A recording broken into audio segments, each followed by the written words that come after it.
જય શ્રી કૃષ્ણ ફ્રેન્ડ્સ, આજે કિચનમાં તમને ઉપયોગી લાગે એવી અમુક ટિપ્સ તમને બતાવવાની છું. તો પહેલી ટીપ અહીંયા આપણે શિંગદાણાને શેકી અને ફોતરા ઉતારવા કેવી રીતના.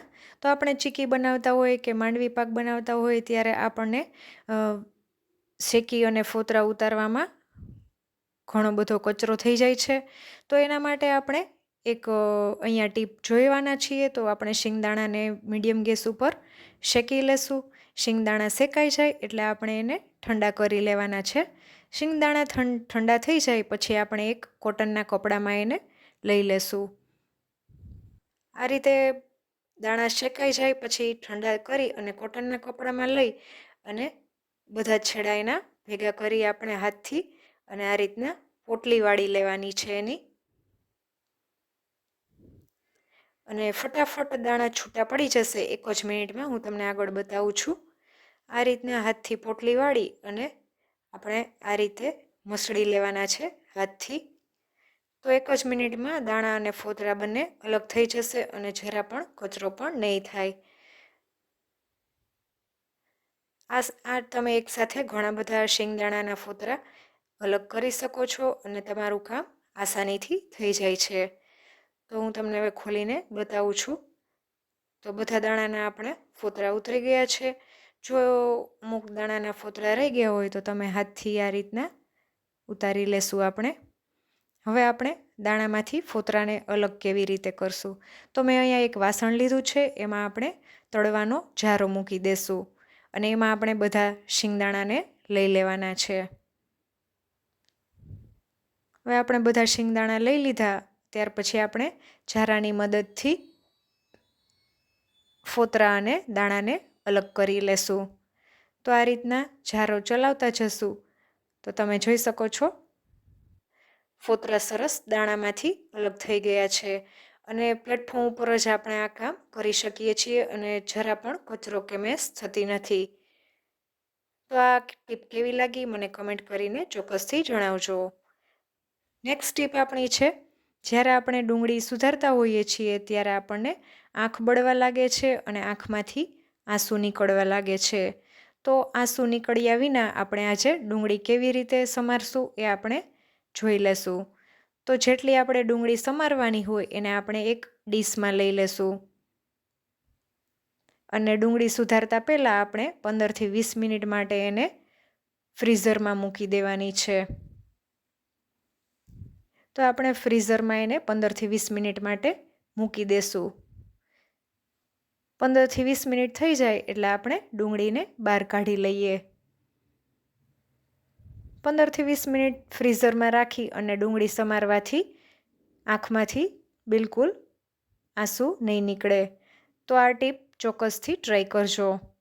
નેક્સ્ટ ટીપ આપણે છે, આપણે કોઈ પણ વાનગી બનાવતા હોય એમાં રવા અને સૂજીનો ઉપયોગ વધારે પ્રમાણમાં થતો હોય છે. તો આપણે એકસાથે રવો કે સૂજી લાવીને રાખીએ છીએ ત્યારે રવામાં જીવાત ઝીણી ઝીણી અને ઈયળો થઈ જતી હોય છે. તો એના માટે આપણે એક પેનમાં રવો કે સૂજી લઈ લેશું અને ગેસની ફ્લેમ ધીમી રાખી અને રવાને શેકી લેવાનો છે. રવાનો કલર ચેન્જ ન થાય એટલો જ આપણે રવાને શેકવાનો છે. આ રીતે શેકી અને ઠંડો થયા પછી તમે રવાને સ્ટોર કરશો તો તમે આમાં જીવાત બિલકુલ પણ નહીં થાય અને ઈયળો પણ નહીં થાય. ઠંડો થઈ જાય એટલે આપણે કોઈ એરટાઇટ ડબ્બામાં કે કાચની બરણીમાં તમે સ્ટોર કરી શકો છો. ઘણા લોકોને આ ટીપ ખબર પણ હશે અને જે લોકોને ખબર ના હોય એના માટે આ એક સારી એવી ટિપ્સ છે, તમને ચોક્કસથી કામ લાગશે. તો હવે આપણે પછીની નેક્સ્ટ ટીપ છે, આપણે કિચનમાં ઉતાવળે જલ્દી કામ કરતા હોઈએ છીએ ત્યારે આપણાથી ઘી કે તેલ ઢોળાઈ ગયું હોય કોઈ જગ્યાએ તો આપણે એને ક્લીન કેવી રીતે કરશું. જો એના ઉપર પોતું ફેરવશું તો આપણે પોતું પણ ચીકણું થશે ને પ્લેટફોર્મ પણ ચીકણું થશે. તો ચીકણું થયા વિના આપણે એના ઉપર ઘઉંનો લોટ રાખી દેશું અને થોડીવાર માટે રહેવા દેશું. થોડીવાર પછી આપણે લોટને તેલ સાથે મિક્સ કરી લેશું હાથથી. તો જરા પણ પ્લેટફોર્મ ચીકણું નહીં થાય અને આપણે પોતાની પણ જરૂર નહીં પડે એ રીતે આપણે પ્લેટફોર્મને ક્લીન કરી લેશું. આ લોટ આપણે રોટલી બાંધવા માટે ઉપયોગમાં લઈ લેશું, કારણ કે અહીંયા જ્યાં તેલ ઢોળાણું હતું એ જગ્યા પણ મારે ક્લીન જ હતી. જો કોઈ એવી જગ્યાએ તેલ કે ઘી ઢોળાયું હોય કે તમે ઉપયોગમાં ના લઈ શકો લોટ, તો એ જગ્યાએ તમે ટેલકમ પાવડર પણ છાંટી શકો છો અને પોતું ચીકણું થયા વિના તમે એને સારી રીતે ક્લીન કરી શકો છો. તો તમે જોઈ શકો છો આપણે અહીંયા પોતું કે લિક્વિડ કે શેની પણ જરૂર નથી પડી અને એમને પણ સરસ ક્લીન થઈ ગયું છે. તો તમને આ ક્લીન કરવાની ટીપ કેવી લાગી મને કમેન્ટ કરીને જણાવજો, અને જો ગમી હોય તો ફ્રેન્ડ્સ સાથે શેર કરજો. નેક્સ્ટ ટીપ આપણે છે એ મેં એક અહીંયા જૂની સાવેણી લીધી છે. એને આપણે એક જૂનું કોઈ પણ મોજું હોય એ લેવાનું છે. જો લાંબુ મોજું હશે તો વધુ સારું. તમે અહીંયા પગનું કે હાથનું કોઈ પણ મોજું લઈ શકો છો. એકાદું મોજું ફાટી ગયું હોય અને એક વધારાનું મોજું પડ્યું હોય તો એ આપણે ઉપયોગમાં લઈ શકીએ છીએ. તો આપણે આ રીતના સાવેણીને મોજું પહેરાવી દેવાનું છે. આ રીતે તમે ક્લીન કરશો ઘરમાં કોઈ પણ ખાંચો કે ફ્રીજ નીચે કે એ રીતના, તો તમે આસાનીથી તમારું કામ થઈ જશે.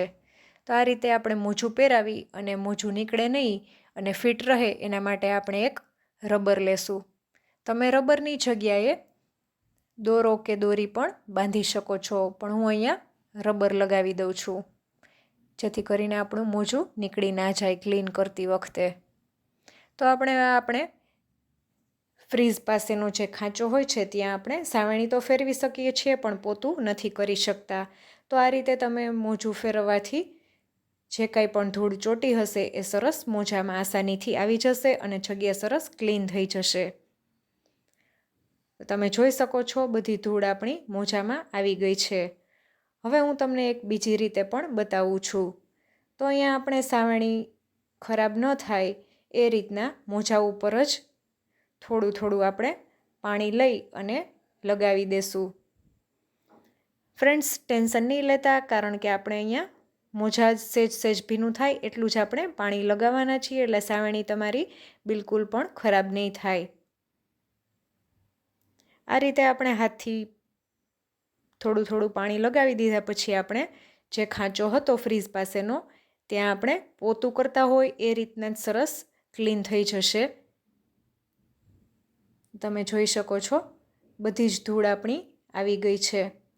ત્યાં આપણો હાથ છેલ્લે સુધી નથી પહોંચતો હતો. ઘરમાં સોફા નીચે પણ આપણે એ રીતના જગ્યા બહુ હોતી નથી કે જ્યાં આપણે આસાનીથી પોતું કરી શકીએ. તો એ જગ્યાએ પણ આપણે આ રીતના ક્લીન કરી શકીએ છીએ. હું તમને હમણાં બતાવું છું કેટલી ડસ્ટ આવી ગઈ છે મોજામાં. હવે આપણે ઘરમાં બીજો કોઈ પણ કબાટ પાસે કે ત્યાં પણ કબાટની પાછળ ખાંચો હોય તો એ જગ્યાએ પણ તમે આ રીતના ફેરવી શકો છો અને એ જગ્યાને પણ આસાનીથી ક્લીન કરી શકો છો. તો આ ક્લિનિંગ કરવાની ટીપ તમને કેવી લાગી મને કમેન્ટ કરીને જણાવજો. તો જો તમને થોડી ઘણી પણ આ ટીપ ઉપયોગી લાગી હોય તો ફ્રેન્ડ્સ સાથે શેર કરજો. ફરી મળીશું નવા વિડીયો સાથે. ત્યાં સુધી આવજો. Thanks for watching.